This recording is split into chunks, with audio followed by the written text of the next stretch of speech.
So many movies on a Monday night.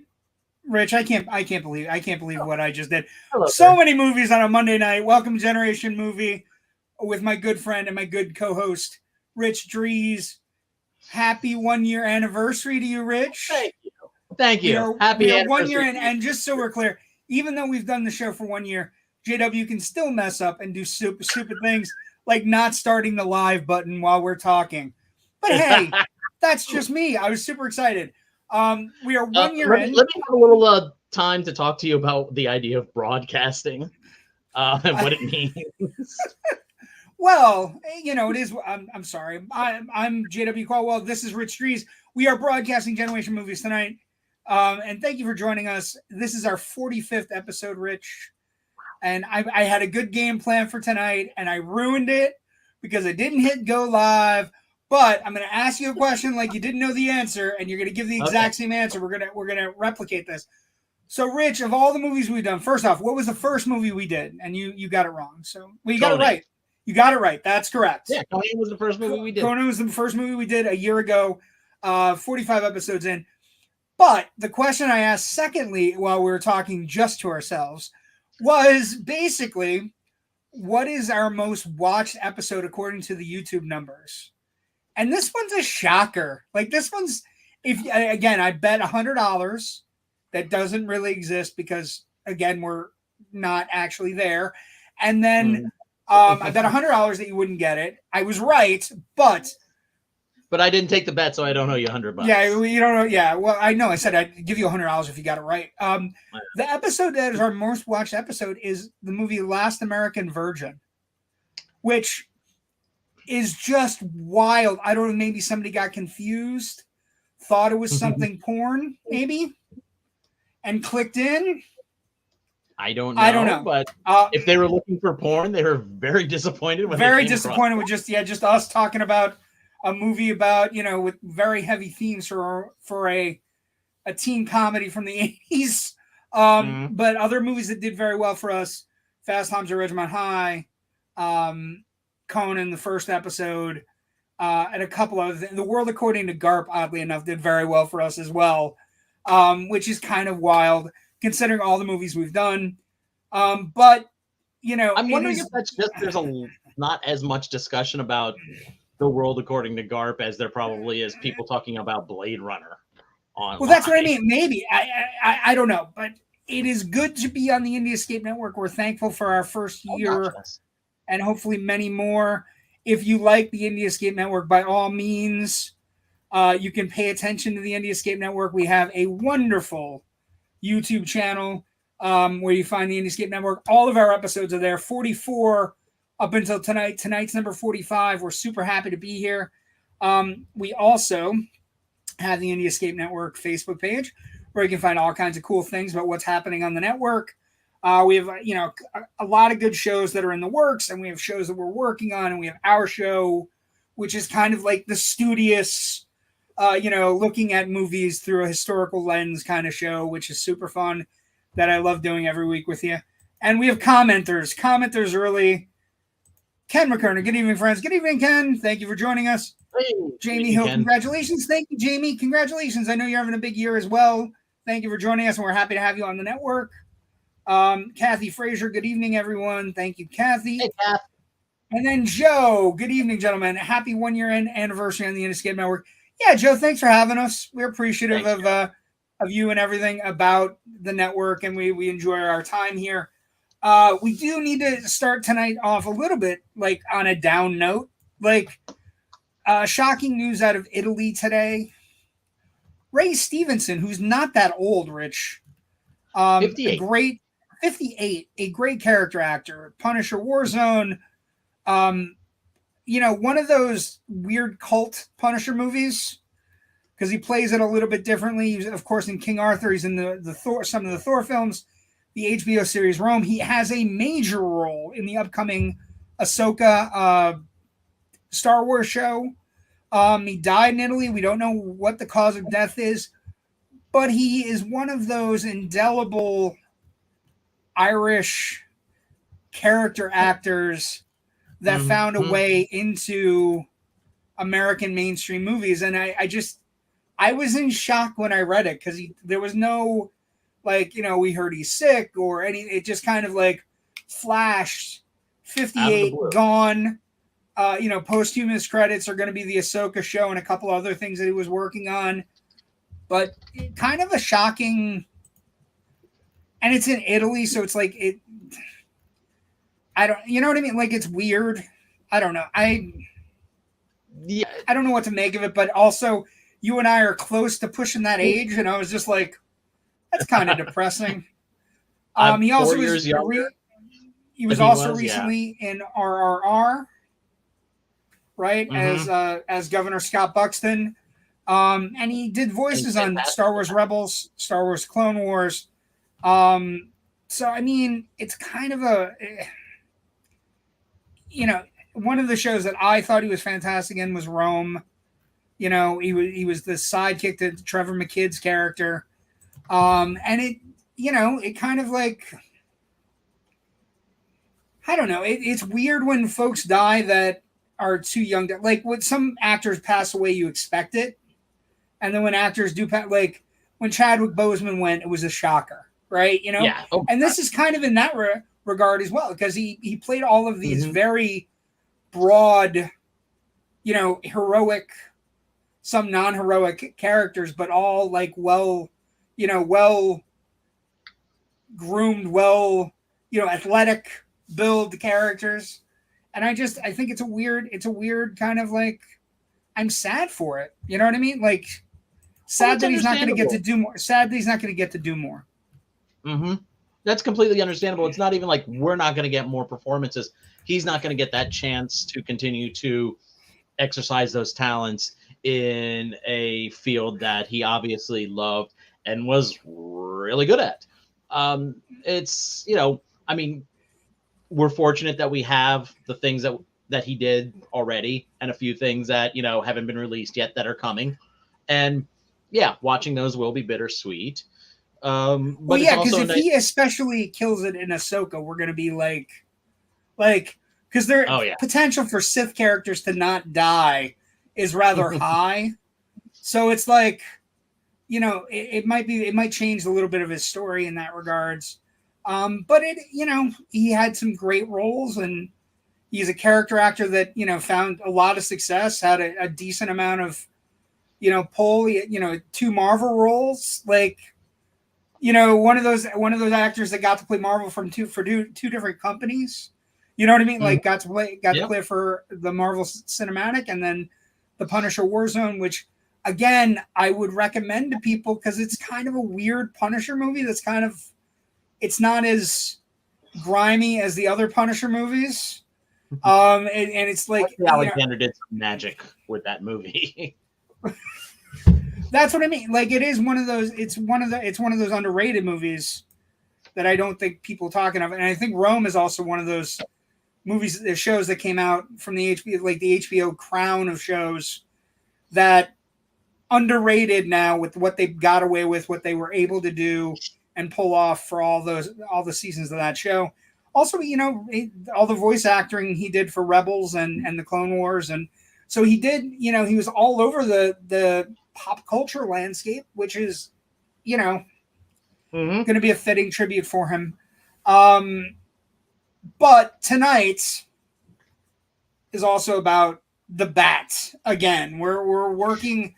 What we've done as we get ready for the summer of 2023 is work into ourselves into a fervor with regards to Michael Keaton and with regards to one Dr. Henry Jones Jr. And so we are doing the Batman movies, and then coming soon will be the Indiana Jones films. And we're going to do all of them leading up to Indiana Jones: The Dial of Destiny and The Flash, which is coming out from Warner Brothers in a little over 3 weeks.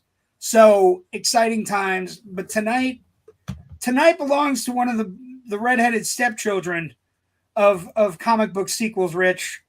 A movie that is both can you have a movie that's both derided and beloved and also, alienated people, but also, enchanted people? It's one of those movies. And it's, this is the first teaser poster for Batman Returns.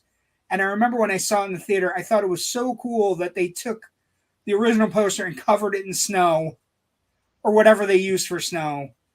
And I was, and then we got the second poster, which is one of the greatest posters because it has the penguins with goddamn rockets on it and also has 3 of the coolest pictures of DC characters ever put on a poster, right? I mean, this is one of my favorite posters of all time.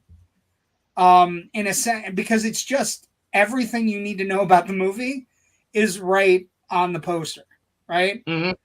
I mean, and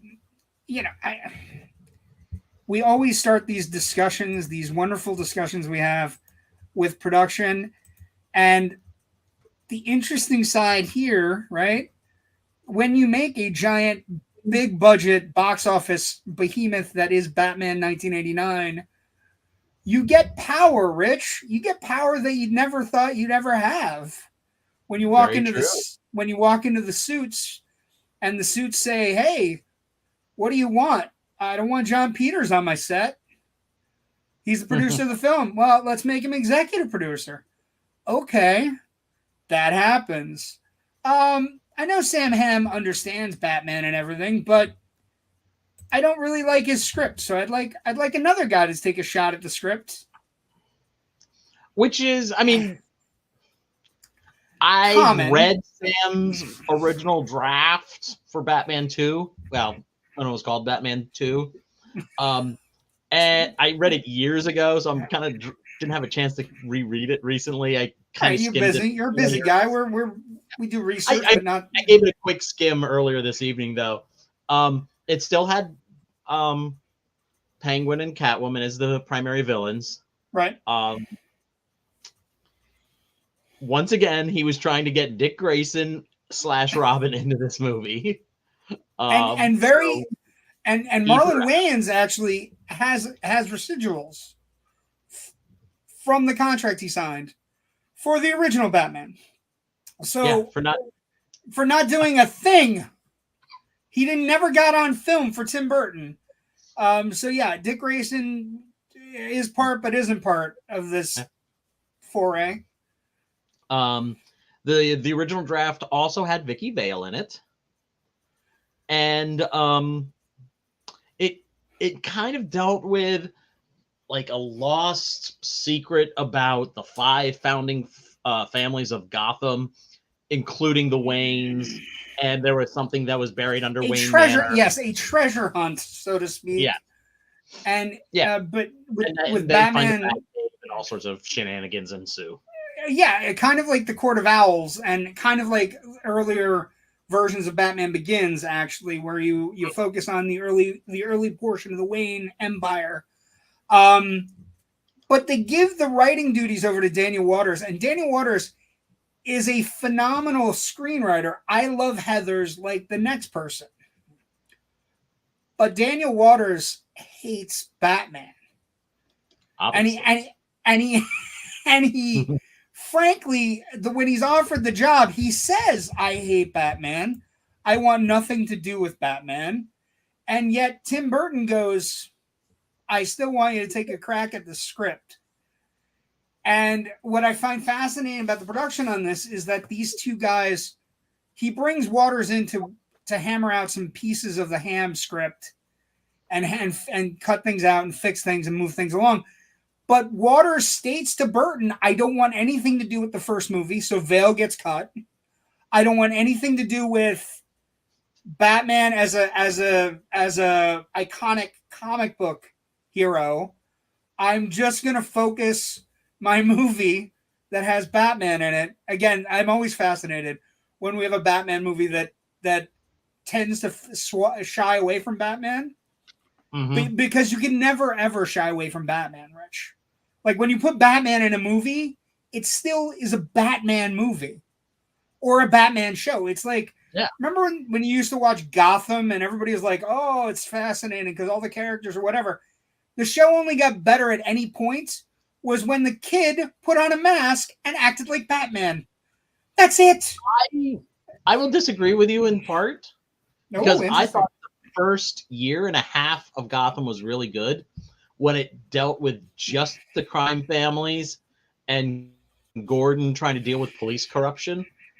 But once they started dropping in like early versions of the villains, you know, the Batman Rogues Gallery, I kind of checked out because I'm always of the opinion that the Rogues Gallery, like Mr. Freeze and Scarecrow and Killer Croc and Clayface and all of those are a reaction to Batman being in Gotham City. Oh, not Batman you're the chicken and the egg thing. You are your theory is the Rogues spring up to deal with Batman, not Batman dealing with the Rogues. Yeah, it's an arms escalation, and I've always looked at it as random mugger kills kid's parents. Kid is the one that escalates from there to Kid becomes a giant rat with wings that scares the bejesus out of everybody. But I think the interesting thing here is the tone is way darker in the Waters scripts than any of the other scripts. It's even darker and murkier than the Batman script that the 89 Batman would. And so what you get Wesley is Strick, and remember Wesley Strick did a uncredited polish on this thing. He's the guy who wrote like Arachnophobia and actually he gets the credit he gets here. Yeah, the credit he gets for fixing vast swaths of the movie is interesting because I guess Wesley Strick gets credit for giving I don't know that it's credit. I don't want to say credit, but he gets credit in background that he's the one that comes up with the grand Penguin plan of stealing the first sons of Gotham, basically kidnapping and possible child murder. Although it is one of the singular greatest moments of any Batman movie when the monkey brings the little invitation down and hands it to the Penguin, and it says, "The children will not be attending. Regards, Batman." You know what I mean? Like it's. But I mean, okay, let's get into this then, because I have a problem with this movie's mixed up use of Moses as an allegory. Because we have Moses, we have a baby in a basket going down a river. Obviously, we're talking Moses here. But then the Moses figure certainly isn't letting his people go, and suddenly he becomes the breath of God punishing the Israelites. It's so weird. It just doesn't connect right for me. I think one of the things that go the tone, the jokes are a little bit like weirder. Like, and one of the things that happens in 92, I see it in 92 when I'm 18 years old and I'm watching it and I'm excited, but I'm not like anybody else that saw the movie. Like, I saw this at a midnight screening. No shit. This is a true story. Midnight screening in Ocean City, Maryland during senior week. There were 7 people in the theater and I had brought all 7 of them. Well, because it was a drinking island. It wasn't really like nobody wanted to go to the movies, but I wanted to go to the movies. Like, we were trashed. And we were walking Ocean City, and we were like, I remember we didn't have a car, so we were walking through the drive-through line of McDonald's to get Batman cups that we could put liquor in back at our hotel room. So, that's my Batman story. But the production is weird in the sense that the story, basically is wild. Tim Burton gets carte blanche. And then he proceeds to take anybody that did anything great, with the exception of Anton Furst, of course, who passes away at his own hand, right? Yes. Between this filming and the original Batman. Very tragic and terrible. And the movie actually suffers for it. Like, that's... I think so, yeah. Because I don't buy Gotham City here. But what was really bumming, because between the two, he had done a redesign of Gotham City for the comics, and they kind of destroyed all the modernistic architecture and a storyline called The City Destroyer. It was a 3-parter, and it was basically a guy knocking down beautiful skyscrapers because he loved the old gothic-y, oppressive architecture, and he wanted to bring that back to Gotham City, which is it felt almost metatextual because Anton first designed Gotham City to look and all of that. Yes, of that work. But this Gotham, like the Bo Welch Gotham, is a pale comparison to Anton First. Oh yeah, it is. It's weird and wonky and has it's got throwbacks to Nazi paraphernalia. It got Nazi statues, Nazi things. There's that. Yeah. It's got a very German-esque iconography here that giant people holding sticks and moving things. Yes, giant faces in buildings. Should have been the DP on this film. I don't know. Yeah, but everybody who did really great work on Batman gets kind of supplanted by the traditional Tim Burton crew. He even has a fight with Danny Elfman, but Danny Elfman has every right to have a fight on the movie because during production he says, "That's great. I'd be willing to do the music, but you're not going to give my film and my credit for the music over to Prince at the end, are you?" Because that's what Danny Elfman gets offended that Batman music gets dominated by Prince. So all of the success that Batman has, Burton comes in, has a carte blanche to do anything he wants, kicks John Peters out of the production, makes him an executive producer, keeps him off his set. They, instead of using all the sets that they had built and kept, Rich, all of the sets, guarded 24 hours a day in England, at Pinewood, guarded for 24 hours a day for the next 2 years. He doesn't use those sets. He instead films a bunch of sets on the Warner Brothers lot, and he actually uses the Universal lot for the Penguin Arctic world. So, I mean, the production is this wonky, it's as if he's saying, "Oh, you want a Tim Burton movie? Okay, I'll give you a Tim Burton movie." Oh, he very much does. And I think there's the truism that Batman 1989 is a Batman movie, and this Batman Returns is definitely a Tim Burton movie. Yeah, and the thing in the production is all of these people get replaced. They all get replaced with people that he's worked with. So they're all, it's a weird kind of I do want to say before we get going, I love the movie. I've grown to really love it. But I will say to you that it is very much a bunch of yes people working in Tim's world, as opposed to Tim working with a bunch of artists and working the way he did collaborative work on Batman, right? He's in charge. He picks the makeup. He picks the costumes.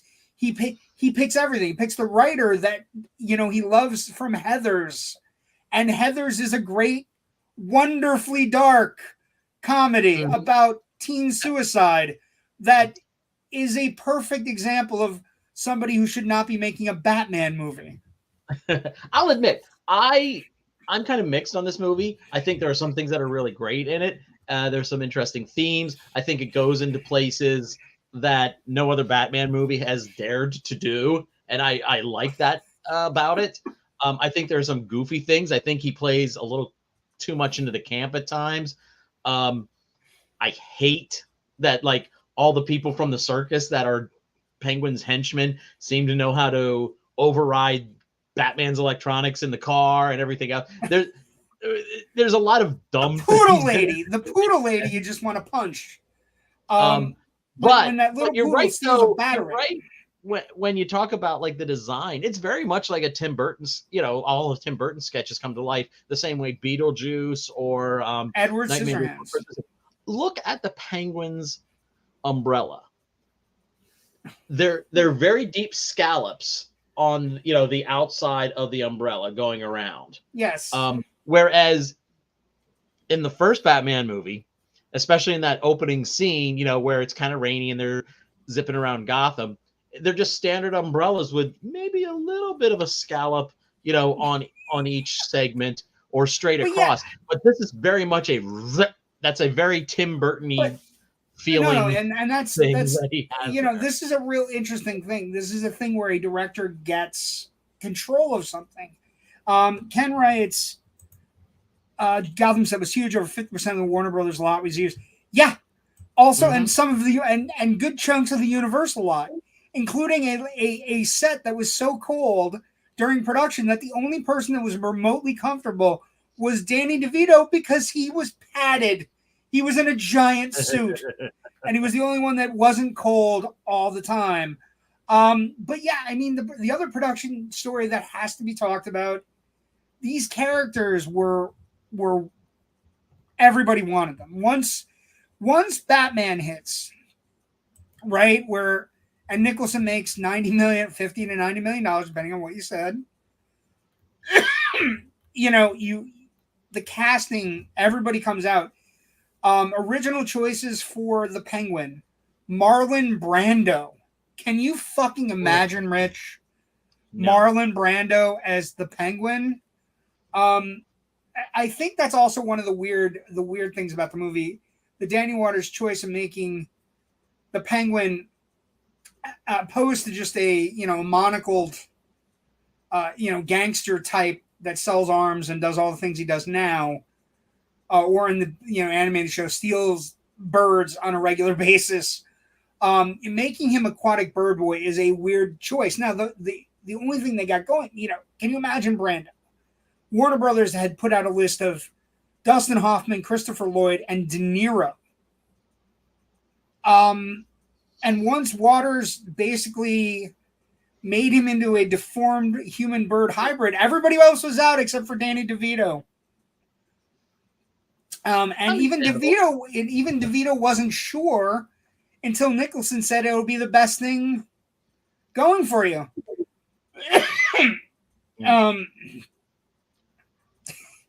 And, one of the stories about finally convincing DeVito is Burton sent him a picture, a drawing that he made of a little penguin boy, right? Have you ever heard this story? This is a great story. No, I haven't. No. DeVito sends him he gets sent a picture by Burton that Burton draws of a little bird boy, and the caption reads, "My name is Jimmy, but everybody calls me the hideous penguin boy." And DeVito says, yes. And he creates an iconic, one of the things that after the fact, right? For years I kind of looked at Aquatic Bird Penguin and just, nah. But the more I watch the movie now in my late years, it's a great performance. Oh, it's sad and sympathetic. I'm not fearful of him. Everything he does in the movie is kind of my favorite line of dialogue in the movie, Rich, is, "Oh, I picked a cute one." He's trying to kill Batman and he picks a cute umbrella. It's just tragic. There's nothing fearful about him. The other casting that has to be discussed, two things that have to be discussed casting wise. Okay. Christopher Walken is a godsend, right? The more you watch the movie, two things start to come as we've re-envisioned the movie, right? Casting Walken as Max Schreck is a stroke of genius, right? He's modeled after, Burton said he's modeled after Vincent Price and Samuel Goldwyn. Yeah. I can see that. Which is wild. And then the other major casting is we get Michelle Pfeiffer. Now, Michelle Pfeiffer had read for Vicky Vale, but did you know that Michael Keaton was having a spot of trouble with his wife, and basically nixed her playing Vicky Vale, and by the time this one rolls around, he approves it because he's getting more money and gross points, and he's not having trouble with his wife anymore. I guess he had an affair at some point with Michelle Pfeiffer. And so there was a spot of tension about the Vicky Vale. Other people that were up for the role of Catwoman, and one who wasn't up for the role but thought she was, have to be discussed.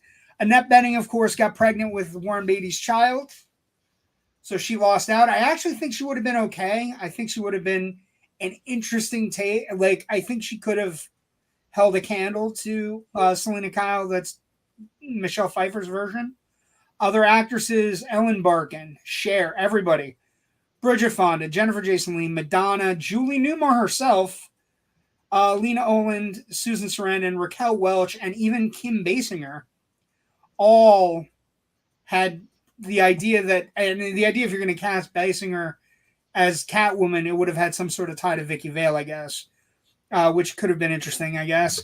But the one that takes the cake during production is, as the casting things are going around, there is the wonderful story of Sean Young of Blade Runner and No Way Out, who took the audition a bit far, right? I mean, she snuck onto Warner Brothers lot dressed as Catwoman and tracked down Tim Burton's office and found Michael Keaton and one of the script supervisors there. And, you know, he talked to her and had a good time while Tim Burton was hiding under his desk, which is just surreal. And the Sean Young thing got worse because, you know, she actually went on talk shows and did talk shows as Catwoman, telling Tim Burton he had made a mistake. And it just, she was not actually, well. Yeah, and she was not well. And it actually effectively, I know this is going to sound weird for a movie to cause somebody to lose their career without actually being in it, but it effectively ends her career, right? I mean, we see her a few more times in other movies, you know, Ace Ventura, things like that, but she's never, it ends it, which is wild. Yeah. Another thing too, that's, I think is interesting to notice. You have Paul Rubens, aka Pee Wee Herman, playing Cobblepot's dad in the prologue sequence. His wife, you know, is being played by Diane Salinger, who was also in Pee Wee's Big Adventure, which was, of course, Tim Burton's first film. And now Paul Rubens started off in the LA group, improv group, The Groundlings, which gave us everybody from Lorraine Newman, you know, through to Phil Hartman. You know, it's an ongoing theater concern, still turning out great comedic actors and stuff like that. Improv comedians, yes. One of Paul Rubens' fellow Groundlings castmates when he was there, who was also in Pee Wee's Big Adventure, Jan Hooks, who then moved to actually to Atlanta, Georgia, where she was on the TBS series Tush, which was a sketch comedy series. And from there, she landed onto Saturday Night Live, and she was able to bring Terry and Bonnie Turner with her as writers. And they're a married couple. They were writing on Tush. They came up and were doing Saturday Night Live. She plays a consultant. She plays one of the mayoral consultants. She winds up playing, you know, a small role here just because it's hilarious. She knew Pee Wee Herman, and and then Bonnie and Terry Turner instead go off and create Third Rock from the Sun. Paul Rubens is the second choice for the Penguins' dad, though. They had a deal in place for Burgess Meredith, which is a great story, except that he got sick.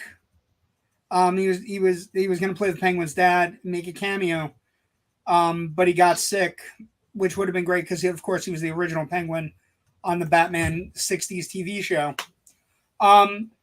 The production it's fast, it's efficient because Burton working with everybody, right? Everybody he knows, and the filming occurs September of 1991, and it occurs all in the States. So, a fun production note, all of those sets from Batman don't get reused, and Anton Furst's great work, all of the sets he designed and everything, are eventually sold off and gutted.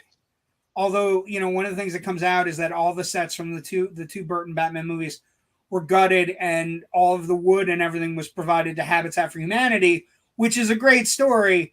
But those sets were iconic. Anton Furst sets were amazing.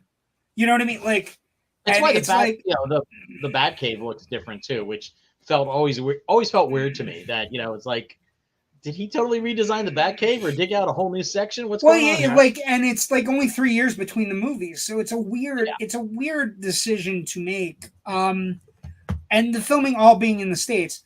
Of course, one of the rumors was that Nicholson was going to come back, but Warner Brothers kind of put the kibosh on that. Basically, it depended on who you're talking to. If you're talking to Warner Brothers, they said, the character died. We don't need him anymore. If you're talking to Nicholson says they didn't meet my price range to come back. And from my perspective, if Nicholson was offering to come back, I think you have to take a look at it. You have to at least go, how can we finagle this in? But they decide not to, and Nicholson's happy with his greatest thing. Now, a cool thing about production also, the budget gets boosted a little bit, and Michael Keaton makes $5 million more than he did for the first one. And he gets gross points that, of course, will not equal the gross points that Jack Nicholson had. Warner's ain't making that mistake again. Yeah, well, yes. So, but it's all tied into this production that is, it's a juggernaut production. They film, it goes quickly. They pick everything they're doing. They create giant sets. They do everything they're doing.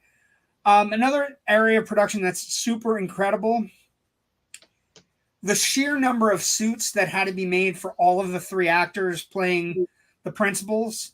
The Penguin suit, probably over 40 or 50 made.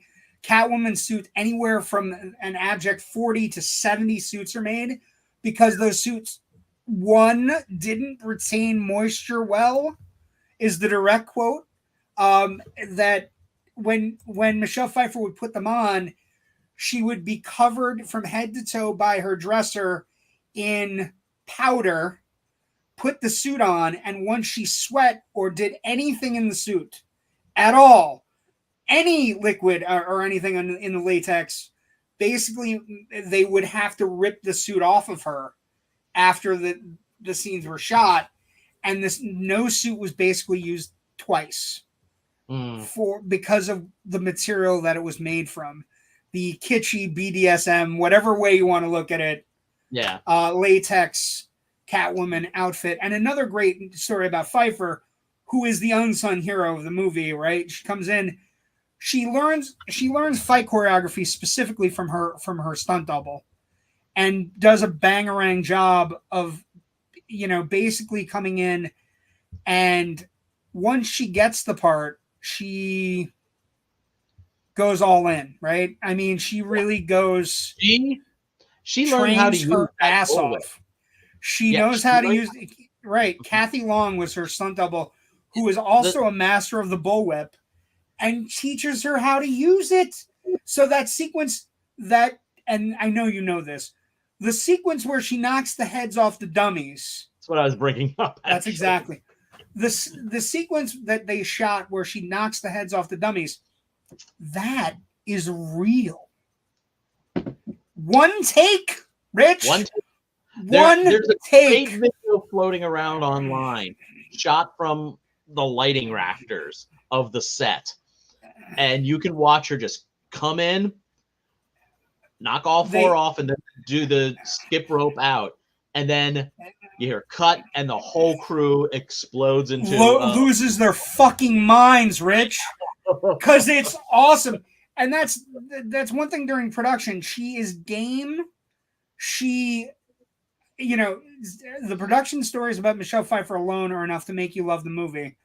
The bird sequence, real, right? She swallows a bird at the penguin's lair. And one of the things Pfeiffer says later in life is, I wasn't really thinking. I didn't think I could get sick, or I didn't think of anything of putting a real bird in my mouth. I didn't even think about it. I was so deep in the character. And when you read something like that, you're just like, so she learned how to do the whip. She did the skipping herself in heels Fucking ridiculous. She put a bird in her mouth. All real. Nothing CGI for her. Right? I mean, and there are stunt double sequences, including the infamous shot at the end of the movie, which was done, and the final production story. The sequence at the end of the movie after the screen test, where basically people were upset that her character vanished or died, right? Kissing Max Schreck. They did a test screening where people were flipping out because she was their favorite part of the movie, and they were upset that she had died. And also, on the test screening comment cards, made mention of the fact it's only 8 lives. It's only 8. Right? He Batman kills her once, Shrek knocks her out of the window, Penguin kills her once, and then Shrek gets 4 bullets, right? 5 bullets, so it's 8 total. So people were putting on the comment cards at the test screening, she's not dead. Where the hell is she? Where is she? Where's our Catwoman? And it's just an incredible story. Like, the production, she did so well in the production. That video is glorious. The video from the rafters of, hey, I'm watching Michelle Pfeiffer apparently knows how to use her whip, and we're taping from the rafters today, and you hear action and you hear cut, and it's just gangbusters. The most excitingly joyous bunch of people on a movie set you'll ever hear, right? And it's all there for her in the role. Like, she is the best choice that anybody in any part of this production made. But we'll talk about that. And I don't want to discount Keaton's performance simply because he's not as dominant in the movie as he is in the first one. He does a lot of good stuff. I think he brings a little bit more of a sense of humor to Bruce, especially when he starts nagging Alfred about, you're the one who brought. I'm Vicky not the one who Vale brought. Who brought Vicky Vale into the Batcave? I'm just sitting there working, and all of a sudden I turn around. Oh, hi, Vic. Hi, Vic. It's great stuff. Hi, There's another moment at the fancy dress party. Oh my God! Where it's glorious. Where Selena pulls up the gun, and Bruce turns, looks at it, and his eyes bug for a second, like, ah! And then he kind of pulls himself back together. And I actually, when I was watching the movie this evening before we started, I actually rewound that thing about 3 times because it just made me laugh. Yeah, well, that whole sequence, a quick moment, but that whole dance is one of the best things in any Batman film. And actually, it might be one of the best reveals of any superhero and villain. And so, what are we supposed to do now? Fight? It's a great line. Well, and it's right after. It's right after she said they have a king size. They have a king size in the storeroom over there. Joe brings this up, and I'm going to correct Joe here. It's interesting. How about an inquiring minds want to know part of the show for rumors and such? Michelle needed a padded buttocks. No, interesting. She may have needed the padded buttocks, but she definitely needed a padded bra. She definitely because her girls were definitely not as big as Annette Bening's. And that's just from Grifters. That's just from watching the Grifters and knowing they're different female shapes. So it's not just the buttocks, but she was padded up front too, because she wasn't as well endowed as Annette Bening. So that's an interesting point, Joe. We appreciate that. So what happens, Rich, when you have carte blanche to do whatever you want? You make your movie. They set a release date. And it's during one of the worst box office summers in film history. What happens, Rich? What happens when that happens to a giant mega bucks movie sequel? So what happens is that Batman Returns outdoes its predecessor. That's the first thing that happens. Opening weekend for Batman Returns is a bigger opening weekend than for Batman. And we use this great site called By the Numbers that Rich turned me on to. And one of the things you can do By the Numbers is you can do a chart for chart comparison of Batman Returns versus Batman. It is fantastic. So I have all the numbers that are fit to print at this moment. So Production budget on Batman is $35 million. Production budget on Batman Returns is $80 million. Partly because, again, they didn't use all the goddamn sets. They could have saved a couple of bucks. They could have saved some money there. And also the sets were better than Bo Welch's sets, but I'm just saying. Number of theaters opening weekend, 2194 for Batman, 2644 across 3,000 theaters for Batman Returns. It opening domestic weekend, Batman in 89 grosses $40.4 million. In opening weekend of Batman Returns in 1992 is 45.6.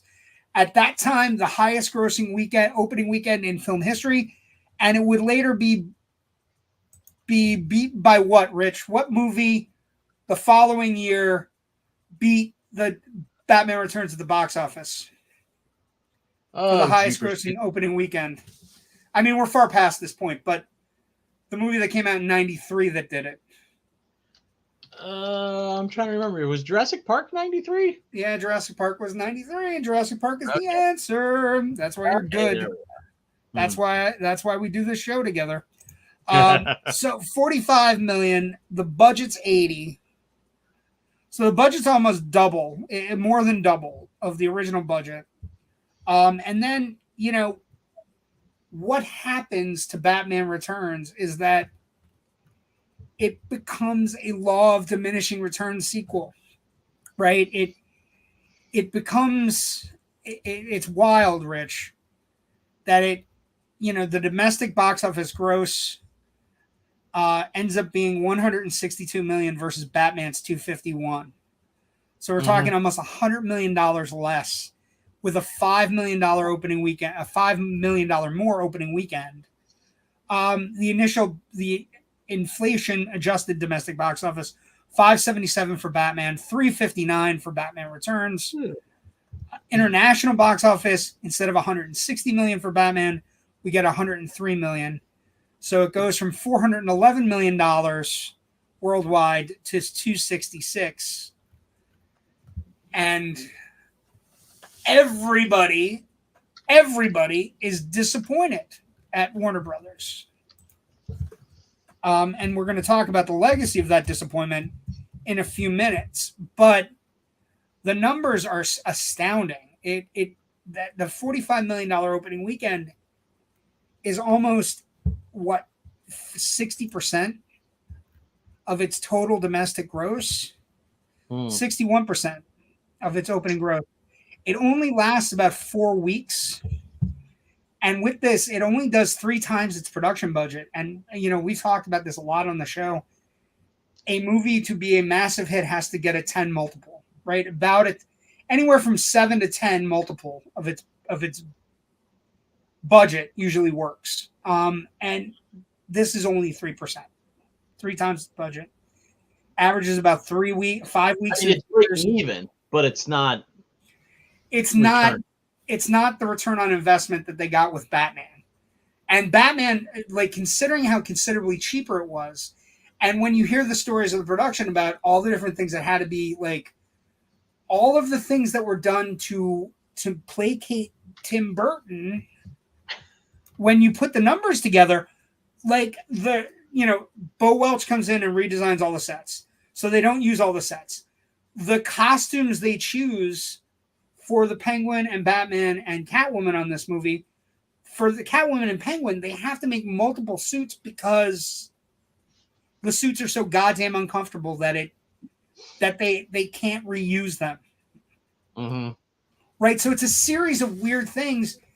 And the box office isn't there also because Tim Burton has chosen Daniel Waters and his dark theme and sexual tones. And so what happens is we get a $45 million opening weekend. The parents take their kids to see a Batman movie, and they freak out. They freak the fuck out. They have Michelle Pfeiffer in a BDSM costume licking herself on the Penguin's bed, and people don't know what to do with themselves. They also have... Never mind, I won't say anything.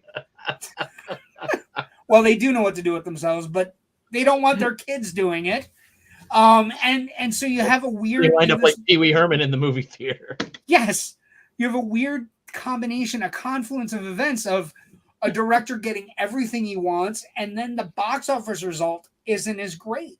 And it all kind of, falls in on itself. Now, the funniest thing here is, the box office results are one thing, but as we get into it, right, what happens with the critical response is phenomenal, because Batman is actually lower rated compared to Batman Returns. Critical ratings for Batman Returns put it at 84%, whereas Batman was at 70 something percent, right? So you have critics, Batman is at 74, 81 for Batman Returns, 74 for Batman. The audience response is 73% for Batman Returns, 84% for Batman. So it's this weird thing where critics end up liking it because it's super dark. And actually those critics things, and we're going to talk about it, response then and now. The response then is that it's a dark, not for kids, full of sexual and double entendres. And the response is just, it's grim. And the only thing that gets superlatives in all those earlier reviews, Rich, is Michelle Pfeiffer. Mm-hmm. She's the only thing that comes out of the original set of reviews and the original response to the movie as her Catwoman with what they've given her, which is, again, totally not what the comics do for Selina Kyle. That's the other thing about the Daniel Waters script that annoys the shit out of me, is that he's so abundantly proud that he hates comic books. I'm of a mindset when you have these people, some of these people that write these movies, another one that said something that really bugged me later about Batman, right? Chris Nolan said, "I've never read a Batman comic. I don't care. I just like the character." And it's like, that's great, Chris. Thank you so much for shitting on 80 years of fandom. And that's the same thing you get out of Waters. The most interesting characters in the movie happen to be the villains. And the reason they're interesting and the reason it works is because you can, and again, I also argue with the idea that the Penguin's a villain. He's not really, he has a gang underneath him, but he's a sad, the interesting thing for me from the Waters script that you get out of this, right, is that it's all three of the villains are reflections of Batman. Shrek is the industrialist that is the complete opposite in every way of Bruce Wayne. Bruce Wayne wants to give to Gotham, wants to take care of Gotham, wants to protect its citizens. Shrek is making money, taking advantage, acting like he's being Bruce Wayne. In the most heavy-handed metaphor for the character of Shrek, we talk about at the beginning of the movie where Selina goes, okay. It's not really a power plant. It's more like a capacitor, a giant battery, where you just kind of draw in the power and just keep it to yourself. And I'm like, well, could you just have a brass band playing a parade down Main Street to talk about his character? Because, this is a hat on a hat on a hat telling us what kind of guy he really is. It's ridiculous. Well, yeah, and he's really ridiculous. That's the only really interesting thing about the movie is that the villains all have shades of Batman at its core. The Selina Kyle were the same, split right down the middle. The Penguin is the polar opposite, is the Xerox carbon copy of Batman in the sense that he didn't get his parents didn't get killed, but he didn't have parents like Bruce, and he didn't have parents, but his parents got rid of him instead of Bruce losing his parents. So you have, there's some really great stuff that you can look at the movie now and see. But when it came out, it was just a jumbled mess. And the more you watch it, you get a better understanding. But there is vast swaths of things that don't particularly work in the movie. But there's some weird, the one scene that always perplexes me to no end when you're trying to watch it with young nephews, because I have young nephews and I love Batman and I want them to watch Batman movies. Yeah. But it's real hard when the Penguin is groping some chick who's part of his campaign staff, and trying to grab her boob, and it's just so there's all kinds of weird things like that. There's but Pfeiffer is so good, Rich, and I was telling you earlier, I think we forget how good she was, and the thing that makes her iconic is that nobody will ever look at this role, and no matter how good people play it, right? Whether Zoe Kravitz plays it, or the kid that was on Gotham, or any of the people that have played it through time, Julie Newmar, Eartha Kitt, Catwoman is Michelle Pfeiffer's, and it will be Michelle Pfeiffer's until somebody takes it from her cold, dead hands. I think there was an attempt to do a sequel, and we'll get to that when we get to Legacy. The sequel is the saddest thing ever, isn't it? Oh, I have some stuff about what Daniel Waters wrote first before the eventual Halle Berry movie. I liked Daniel Waters before I did research, and now I'm not. No, I'm serious. Like, do you know, like sometimes you do research on a filmmaker, or you do, and they say such abrasive things, such horrific poppycock is the way I would describe it, where you just like, oh, I liked him, and then he spoke. Then he opened up his mouth. Then he opened his and the thing is, I've always found him to be a really engaging, darkly satiric filmmaker and writer.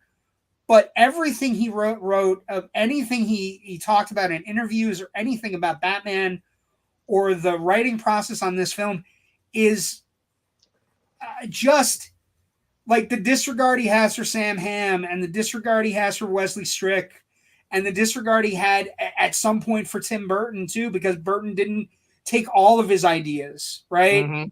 And then they're talking about making their own movie, but the movie itself, it's a little bit wonky in its architecture. Like, there are action sequences, and then there are full on character moments that occur that are like, we get more Bruce Wayne in this movie than I think almost any other Batman movie, right?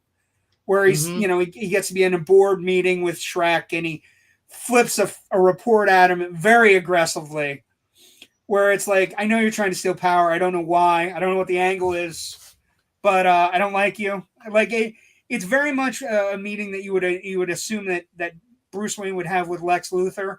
It's very like, look, I know you're a shithead. I don't believe a word you're saying. And then the Penguin stuff, the Penguin to me comes across, the more I watch the movie now, he's not scary. He's very, like, he's kind of sad. And it's the character that I think Burton, every movie we watch has a director who finds something hidden within the character that they really love. And I think Burton, like all of his other films, like Nightmare Before Christmas and Edward Scissorhands, the Edward and the Jack of this movie, which is essentially a Tim Burton movie, is the Penguin. The Penguin is the character that Burton associates with somebody who got thrown in a river, and parents don't love him, and they don't understand why he plays the cat the way he does. I mean, he eats the cat. We have a comment. Let's get the comments. Love comments. Tim, hate it when I was 9 in 89. Or 92, whatever. Devastated was nothing like the comics or class TV series. As an adult, I love it more than any of the other crap that's come out after. The interesting thing is, in poll, and Tim brings this up, in polls and whatnot, when you do a poll, I think it was a variety poll of the greatest comic book villains, Ledger's 1, and 1A is, oddly enough, Michelle Pfeiffer. Right? Michelle Pfeiffer is the one. She's the only one that comes out of this movie where you go, that's the character. Like, even her ending is the best ending that she can have. She has the little rhyme as she's walking toward Shrek, and she kisses him and electrocutes him and fries him. Right? I mean, the Penguin kind of dies thirsting for water, Rich. Thirsting for a nice cold drink, which is just about the saddest goddamn thing you'll ever see. Also, quick side note, did not know this, but he came up with the stuff. Also, it's one of the funniest things we're talking about in Legacy, but the green and black stuff that comes out of his mouth at the end of the movie is a combination of mouthwash that Danny DeVito brought to the table, and he worked with, I think he was one of the costume designers and makeup designers. It was mouthwash and green food coloring. Ugh. But he said it didn't taste bad. And what I came out of it today watching, I think DeVito's better than I gave him credit for. I think there's a moment in my life where I said, I don't like the Aquatic Bird Boy version of Penguin, but rewatching it recently in the last 2 or 3 years, it's a really great performance. It's bogged down by heavy makeup, weird outfits, and all kinds of. It's bogged down, but it's there, right? It's what's really fascinating to me about this movie is we have this great performance from DeVito. We have this great performance from Pfeiffer. We have Keaton turning in another great performance. Keaton's fine. Yeah, Keaton's we good. have, everybody's really good in this movie. And yet it still has, and they're bringing, some serious dramatic chops to these things, and they're playing them real. Although I would say, Penguin is a bit of a grotesquerie, but they play a lot of this real, but it still has this very camp vibe. Again, I'm going back to like the Penguin's helpers, the Red Triangle Gang, the Red Triangle Gang. The cops are ridiculously ineffective. Well, and that's an interesting thing about this movie that I want a critical response thing that I think they've gotten more right than wrong recently, right? Mm. Officer Gordon Commissioner Gordon is played by Pat Hingle here, right? He is the most ineffectual. Like, he has one scene in the movie. Yeah. One. Mm-hmm. This is a guy who's let his town get robbed by the Joker, and now a bunch of circus freaks are running around town, and the only scene he gets is light the signal, right? And I think we could talk hours upon hours about the idea that this movie is an insulated Burton fantasy in the sense that his Batman starts the movie alone in Wayne Manor, getting the bat signal in the most elaborate way possible. It goes up in the air, it hits a reflector, and then a third reflector, and it goes right into the room where he's sitting alone by himself. And he ends the movie picking up a stray cat alone with Alfred, going home by himself as the bat signal gets lit again. And I just think it's really interesting. Well, I think that kind of hammers home in a way that this movie talks a lot about the negative things about Christmas. Yes, but it is a Christmas movie. It is a Christmas movie.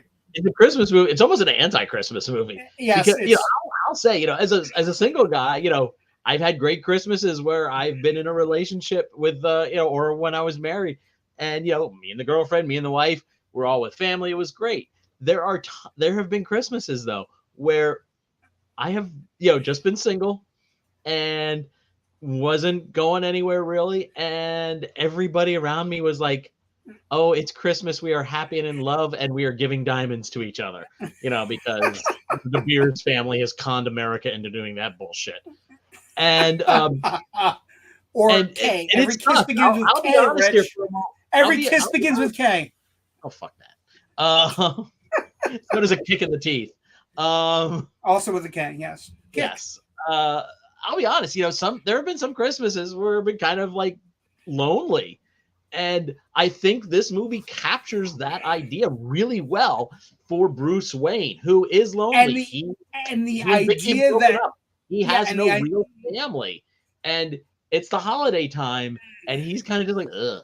And also Alfred's out buying stuff, but he's not. Yeah. Like, he's not out getting gifts. Alfred's out buying the gifts, doing stuff. There is a sense of loneliness. There's a sense of loneliness in all the characters, especially the Xerox copy of Bruce Wayne that is the Penguin. I mean, it is not the saddest thing to be a deformed baby, but also a deformed baby that your parents throw in a river and are adopted by penguins. Is it, but he already has the flipper hand. So, I mean, but I think one of the things that I came out of it today with that I find really interesting, first off, any of the 4K versions of the movie are beautiful. Like, they're beautiful to look at, whether you like Bo Welch's concepts for, giant metal faces, moving sticks, pulling levers. But it's beautiful to look at. 4K versions of it are super beautiful. I also, any of the scenes with Michelle Pfeiffer and Michael Keaton sizzle. They are, any of the scenes they're together, like the scene she first meets him when she's like come back from, falling off the building and becoming Catwoman for the first time. That scene's great. The ballroom scene is quite possibly the greatest superhero villain reveal ever. Like, we've had reveals in movies where somebody finds out, Clark Kent is Superman, or somebody finds out that, Tony Stark is Iron Man, and they're great reveals.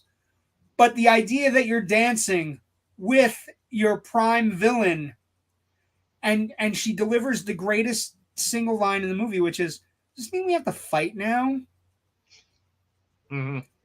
It's a great line. And so their scenes crackle, and her scenes when she's Catwoman crackles. Like, every scene she's in, you're overpaid. Like, the two security guards that stumble upon her the first time, and they're like, cool it, lady, we only make 300 take home. And she knocks the gun out of their hands, and she's like, you're overpaid. She's chewing scenery. She's amazing. Once you rewatch that sequence where she knocks the heads off the fucking mannequins, and you now know from watching our show that it's real, that she really did it, that she really put a bird in her mouth, that she did all of these things. It's a great performance. It is borderline super iconic. And I would say that the movie is actually, the longer we've gotten away from it, the better it's gotten, right? And then also part of the reason it gets a little bit better is because it's the last time we see Keaton, right? And what happens is we get all these other Batman, and what happens is you rewatch Batman and Batman Returns, and you realize that Keaton really understood the role. He got it. He knew what it was. I think in the next film, Val Kilmer was kind of sabotaged in the editing room as to what he might have been trying to do. Oh, no, but the Clooney one's just trash. And, not his fault, though. Not Clooney's fault. But not Clooney's fault, no. But trash nonetheless. Yeah. The worst concept designs for villains ever decided upon in a Batman movie. But let's talk about Legacy. We get into Legacy. We are sort of already. Yeah, we're already there. So the legacy of this movie, one of the things that happens with the legacy of this movie, right, and franchise viability, one of the things that happens is that we lose Michael Keaton and Tim Burton here, right? Tim Burton makes such a Tim Burton movie that Warner Brothers decides we're going to get out of the Tim Burton business. We don't want to be in the Tim Burton business. We don't like the Tim Burton business. We can't sell Happy Meal toys with this movie. You should go make a smaller movie, is what they tell him. And he goes, oh, wait, you don't want me to make another Batman movie? Because he had ideas. He had ideas of who he wanted to do. I think, the rumors of the movie, Riddler, obviously, but one of his rumors that I think would have been a fascinating Tim Burton case study, one of the rumors was he wanted to do Clayface, right? And Clayface, would have been a uniquely wonderful villain for Tim Burton to work with and mold, so to speak. Another franchise legacy that has to be discussed. It's the greatest thing ever. Did you know, Rich, that before 1992 and Batman Returns, that McDonald's didn't screen the movies they were getting tie-in productions with?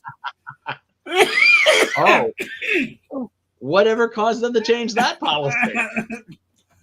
Well, in 1992, they made this movie called Batman Returns. Never heard. And in 1992, there was a Batman Returns Happy Meal, Batman Return cups, full-on commercials that I sent you earlier that are hilarious. Where Catwoman's stealing cups from Gotham people going into McDonald's, and just wonderfully niche, Diet Coke commercials and toy commercials and everything. But up until this point, McDonald's had never ever screened a movie that they had a tie-in with. And after this point, they will never have another tie-in where they don't screen the movie. Which is, it is a fascinating legacy to have. That you caused the greatest giant corporation that we've put all over the globe. You made them so scared with your movie that they won't put a tie-in in unless they see a movie now. Isn't that how it should be though, Rich? Shouldn't you see movies before you do tie-ins? Or are you just greedy and you want to be a part of the bat culture? I think this is probably still, it's something that, we had to fight through all of the 90s, really. The idea that, some people just considered comic book films or comic book characters kid stuff. And when somebody made something real about it, everybody lost their shit because they didn't realize, oh my gosh. These are dark characters. We're seeing it today with Guardians of the Galaxy Volume 3, a PG-13 rated film. PG-13 kids, maybe think about before you take your 8-year-old to see this movie, because they might be traumatized by a few things in this movie. And I'm sorry, most 8-year-olds are fine with vivisection, Rich. Oh, okay. I don't know where you're talking. Well, I mean, no, I know exactly what you're talking about.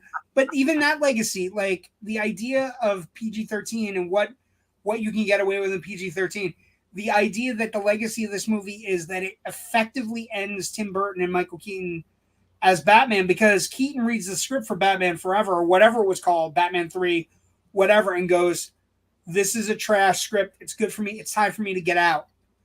So one of the things that this movie does in its Tim Burton-ness is we lose Michael Keaton playing Batman, Rich. It's a weird... And the thing is, you're right. He's so good at the role. And we're going to lose him up until June 16th. June 16th, we get him back for an hour and a half or an hour and 45 minutes or whatever the running time where he's involved in the movie. Mm-hmm. And I think it's a fascinating legacy because, you read all the stuff where Keaton's talking about the Flash movie that's coming out. And he's like, I don't understand anything about the multiverse or any of that stuff. I'm doing it because my agent gave it to me and it's a good script. It's the best script they've written for my character that I've ever seen. And it's you look at that and you go, that's an honest actor, right? Keaton is one of those actors in our lives that we trust wholeheartedly, right? I trust Michael Keaton to make good decisions. Like the decisions he's been making recently are Dope Sick, Dope Sick and Spotlight and Birdman, and any of the decisions he's made recently are all good for me. So if he says he got a script and he read it and he thought it was good, even though he didn't understand it, I'm all for that. Another franchise legacy. Well, actually, we got a comment. Let's do the comment first. Joe wrote, and what about the upcoming Penguin Max show? Yes. I mean, there is a legacy. Well, first off, there's a legacy of a character putting on a lot of makeup to play the Penguin that we should talk about. Suffering for your craft to play this particular character. Although I would say the legacy of the Penguin is now like this Penguin is so off the beaten track from the animated series Penguin and from even the Arkham games Penguin or any of the Penguin in the comic books, right?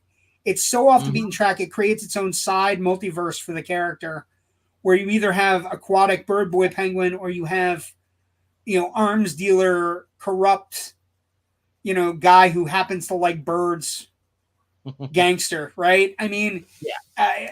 So the legacy, the upcoming, Max show about, Colin Farrell, who is creating his own legacy as the character, right? Because I mean, this Penguin's the down in the dirt gangster Penguin that we've all wanted, that happens to have one of the greatest young actors, under a ton of makeup, having a goddamn blast because he's not pretty, because he ain't pretty anymore. So I think it's going to be a great show. I'm very excited. I'm also excited because they're doing one of the greatest comic book adaptations, Joe. I don't know if you know a lot. I think you do, because we were talking about it at the PopCon, but they're doing one of the greatest comic book storylines that involve the Penguin, right? They're doing The Long Halloween, which is a little bit of what they already did with the Batman. Ooh, look at that. Shocking. They're doing The Long Halloween, which is about the Falcones, the family and a killer, the calendar killer. So I'm super excited about that. And also the actors and actresses they brought on for the Penguin, although everything's going to be delayed because, we're in the middle of a writer's strike.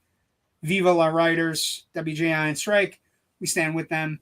But yeah, I mean, what other legacies you got, Rich? I think obviously everybody was wowed by Catwoman and Michelle Pfeiffer's performance here, and they wanted to spin her off into her own movie. So, Burton was kind of interested in that, probably was going to exec produce it. Daniel Waters wrote a script. It's a piece of shit. We said before that Daniel Waters worse. Really it's worse than the Catwoman that got made with Halle Berry. Yes. Yeah. It's worse. Yeah. We said before that, Daniel Waters apparently doesn't like superheroes. This movie is nothing more than kind of like, I don't know, a satire about superheroes. It's very boys-like. It's very boys-like. Moves home to her hometown of Oasisburg, which is a thinly disguised version of Las Vegas. And she kind of goes up against these superheroes who everybody thinks are really great, are noble, but they're actually very secretly just like corrupt and evil and bad. And yeah, it's something we've seen now being done in The Boys. Trying to, say power corrupts is something we saw in Watchmen and a few other places. And I mean, it's an idea worth exploring to a certain extent, but save me from ever having the possibility of having to see an evil Superman story again, because that is just boring as shit.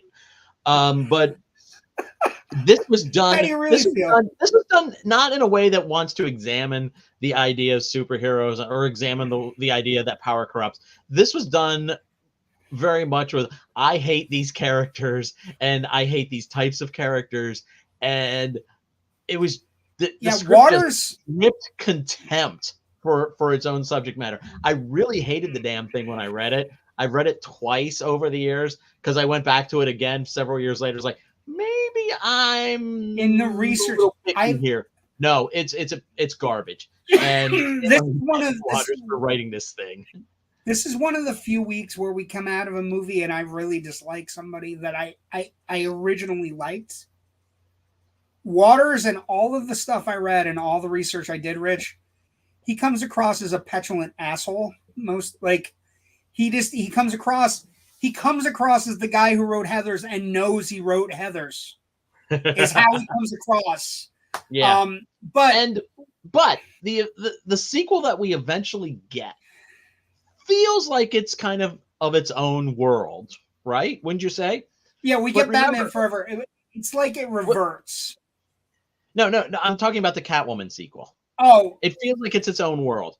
Yeah. But if you remember closely, there's a thing towards the beginning of the film where Halle Berry's character is trying to figure out, why she was revived by cats, why she suddenly has this affinity to them. My God. And she goes to that fortune teller or whatever who talks about the cat spirits or cat gods or whatever. And she kind of researches that a little bit. In that research, there is one quick flash of a photo of Michelle Pfeiffer from this movie here, Batman Returns.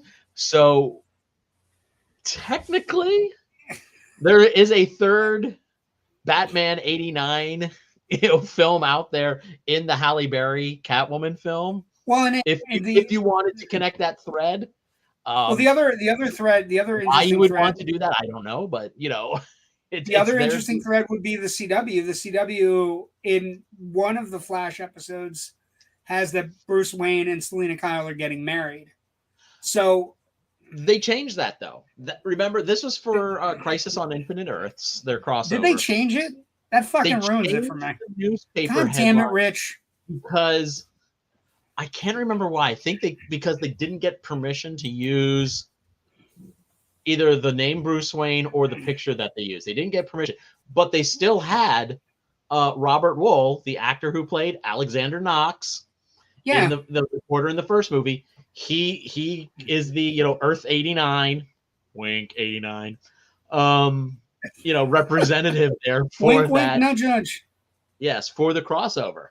Another thing I noticed too in this movie, there's two spots where there is a reporter character with a handheld thing, really kind of giving it to the mayor and then to the police outside the Hall of Records.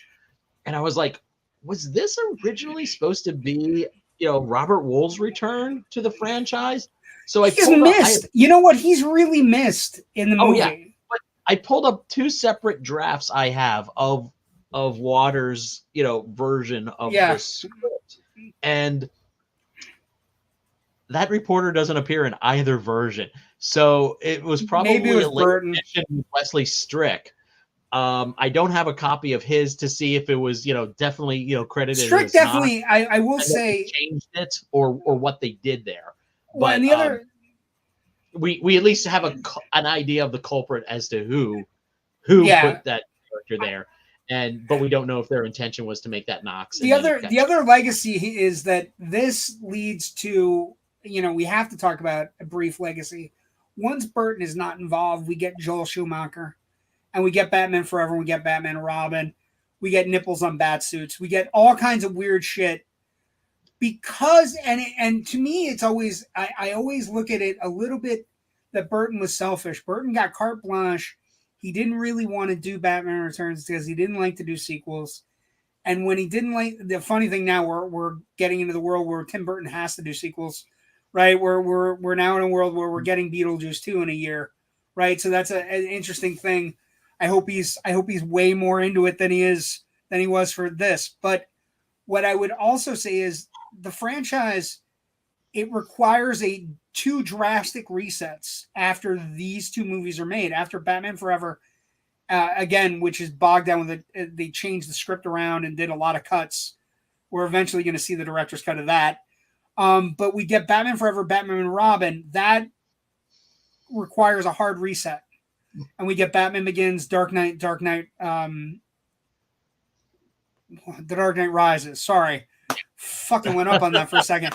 But we get two hard resets. We get those three movies, which are, again, more realistic Christopher Nolan movies. And then we get the other hard reset, which is the Pattinson, which is now considered an Elseworld Batman with Robert Pattinson. And so it's the interesting thing is the character kind of churns, right? And, and we're now going to get Keaton back for at least half a movie, maybe, or something. I don't know, whatever. Fingers crossed. But yeah, I mean, it's an interesting thing. And I would say that the other legacy that I'm going to say is it's a legacy of re-looking at a movie, right? One of the things is when you're younger and you watch a movie and you find flaws in it and faults in it, maybe when you go back and watch them later, the faults are there, but you can kind of overcome them. And I've found that rewatching the legacy for this movie for me is that I don't have an aversion to the Danny DeVito Penguin. I have played him. I have done it on Halloween. I couldn't find any pictures, but I'll try to get it up on the Indie Escape page. I won a costume contest at work, dressed as the Penguin from Batman Forever or Batman Returns. So he kind of holds a place in my heart now. And rewatching it, as we rewatch all these movies, one of the things that's interesting is the faults you find with things, like because we were talking to Ken McKernan a couple weeks ago.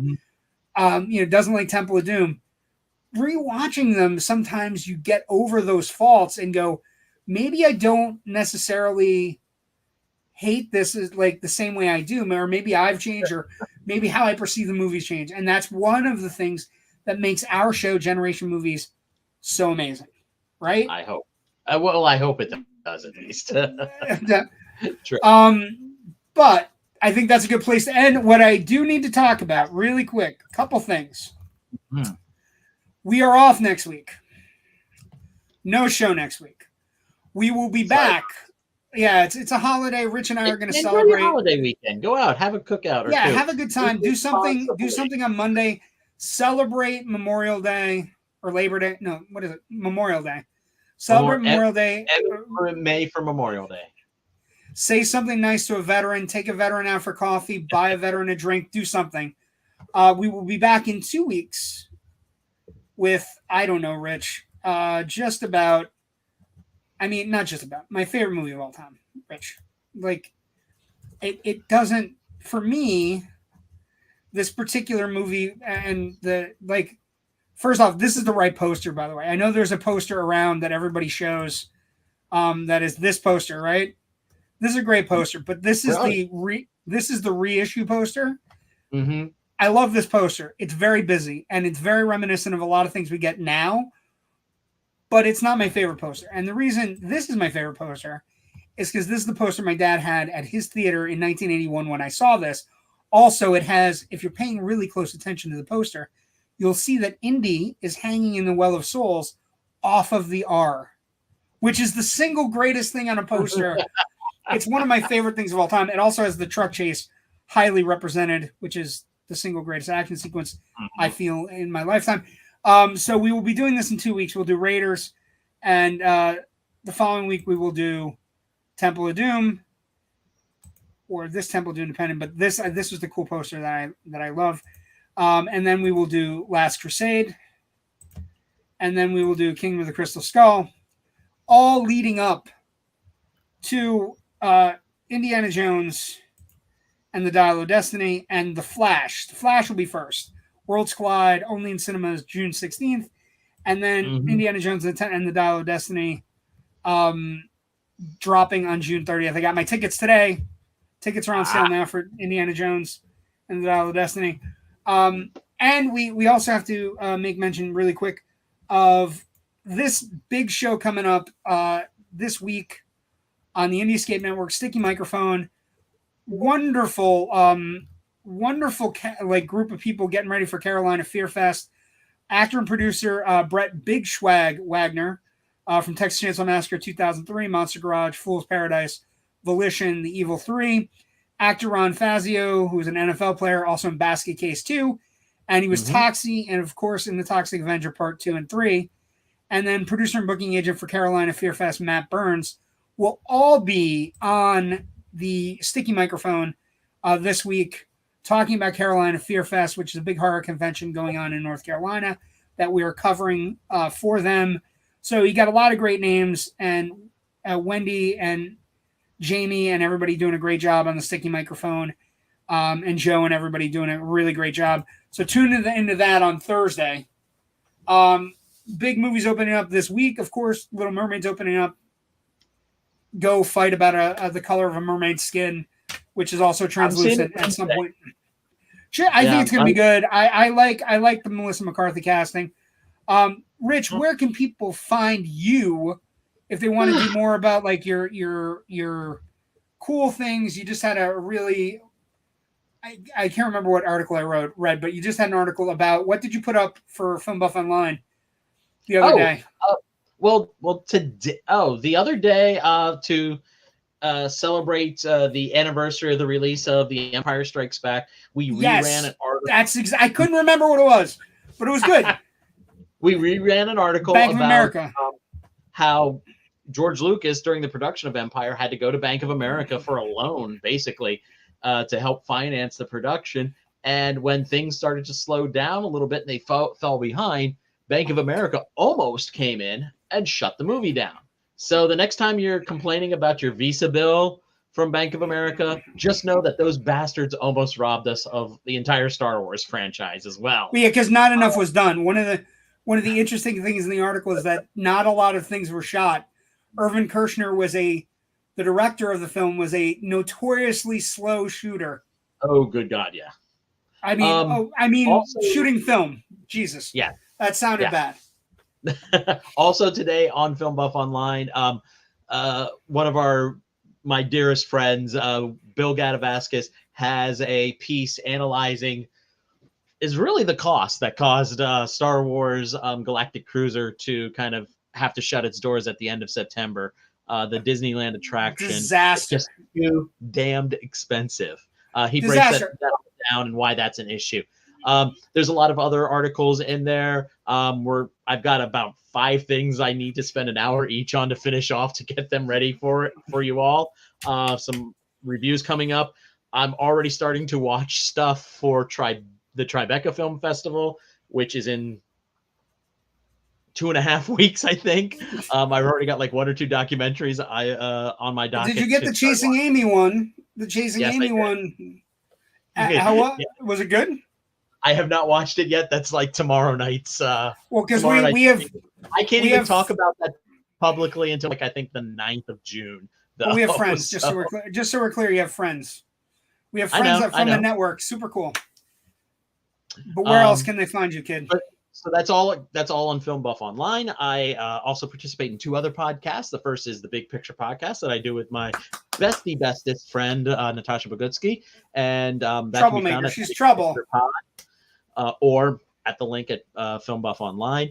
I'm also a member of the Philadelphia Film Critics Circle. So that means I participate in their podcast called The Film Scribes. We just recorded an episode yesterday talking about Guardians of the Galaxy Volume 3, Little Mermaid, and Blackberry. So look for that. My cohort there, Dan, is probably editing it right now, knowing him, and it should be available in a couple of days. I can be all of the Film Buff Online stuff can also be found on Facebook at Film Buff Online. Just search for that. We also have daily posts with film history, things like that. As a rule, we kind of don't write big full obituaries anymore because it's very time consuming, and when we're trying to figure out how we want to allot our limited resources. But we always do make mentions of great actors passing, like Ray Stevenson. Like Ray Stevenson today. And if you want to follow me personally on Twitter, I am at FilmBuffRich, where you'll get a daily dose of progressive politics, comics, movies, and other geeky stuff. Like, oh my God, Marvel is putting out an omnibus of the first 30 issues of ROM, Space Knight, from the late 70s, early 80s. Yeah, you were so excited about this today, and I was looking at it going, I have no idea who ROM is. Oh my God, dude. I feel bad. I feel bad about that. It was a tie-in comic to a toy, an action figure toy that, he came, with like a couple of like little accessories, but there was no storyline to this toy. He didn't have toy enemies. He didn't have anything else. It was just, this big stupid figure. And Marvel kind of came in and went, we could do a comic of this guy. And they created a whole mythology. They integrated it into the rest of the Marvel intrigued to read it now. Yeah. I'm intrigued to read it. It's been out of print forever because once the rights to the character reverted back to Hasbro, Marvel couldn't reprint any of the books. They couldn't do trade paperbacks. And, very similar to why they can't do things with Micronauts now. And it was Hasbro's been very, very hands-on and getting big into the nerd culture. So so I was like, that was something literally like 2 days ago. I was sitting around thinking, what's going to be the next series I try to collect all the way through, mostly because it's hard to get a hold of. And I was like, maybe I do have some ROM, the Space Knight. ROM. It only runs like 60 issues. I've got maybe 15, 20. That might not be too difficult a task over the next, say, 5 years to kind of unless it won't be difficult unless they make a ROM into the Marvel MCU. If ROM the Space Knight gets put into the MCU, then it will be a bitch for you to collect. True. But honestly, I collect to read, so if they're going to put out like three omnibuses, I'd rather buy 3 omnibuses and have them look really nice on my shelf as well, and have a nice, nicely printed, recolored thing to read. So I was actually really it was beautiful. I was looking at the front of it. I'm like, I felt like I might have to hand my nerd card in, and now that you've explained it, I don't. Oh, like this wasn't nerdy enough? No, but I feel like I don't have to turn in my nerd card because I don't know who Rom the Space Knight is. People can find me every Tuesday night. First off, every Monday night with my good friend Rich Drees on Generation Movie, although not next week. And then we can also find me on Tuesday nights on Loud Nerdy. We have a swinging group of eclectic people that show up on occasion. Even, we even got to see one of my co-hosts a couple weeks ago. So you never know who's going to show up, but we always have a good time talking about stuff and fighting about things. A lot of Howard the Duck talk on that show. That they love the Howard the Duck movie from the 80s, and I don't understand why. Anyway, you're wrong. That's why. No, I'm not wrong. Shut up, Rich. I already have to fight with them. I fight with them about Seven and about Howard the Duck are the 2 things people fight with me the most about. Whether or not Seven's got a good ending is people fight with us all the time. I'm like, it's a great ending. No, it's not. Okay. Ending. Yeah, I know. But these are the same people that are on Howard the Duck with you. Anyway, so Loud and Nerdy on Tuesday nights, 8 o'clock Tuesday nights. We do a live podcast just like this. You can also find me on Facebook, Twitter, and Instagram at JW the Movie Guy. All those places. We also have a Loud and Nerdy group, over 700 members, Loud and Nerdy page. By all means, join it. I put up posters, trailers, movie news, obituaries like today with Ray Stevenson. And you can find me there. And we will be back in 2 weeks. And if you're not doing anything, if you're looking for something to watch next Monday night, and you still want it, you still need that little Generation Movie fix, go to YouTube. All of our episodes are there at the Indie Escape Network channel. You can watch one of ours, like Greatest American Virgin. Or Last American Virgin, excuse me. Or the Greatest American Virgin. Any of the other Indie Escape Network shows that are there. And they're all great. They're all really good. They're young, up and coming, aspiring filmmakers and people who are in the business, in different businesses. Sticky Microphone folks are all voiceover actors, incredible voiceover actors that you've definitely heard in your life, like say Delta Airlines and different things like that. Also, and I don't know if anybody knows this, we're running really long, but who cares? God, are we? We really are. I will say to you, you may be able to catch Raiders before next week's show. On June 5th, Raiders is playing in theaters around the country on June 4th. So you may be able to see it on the big screen like I am seeing it on June 4th to prepare for Generation Movie on June 5th. Yes. So if you get a chance... See it on a big screen.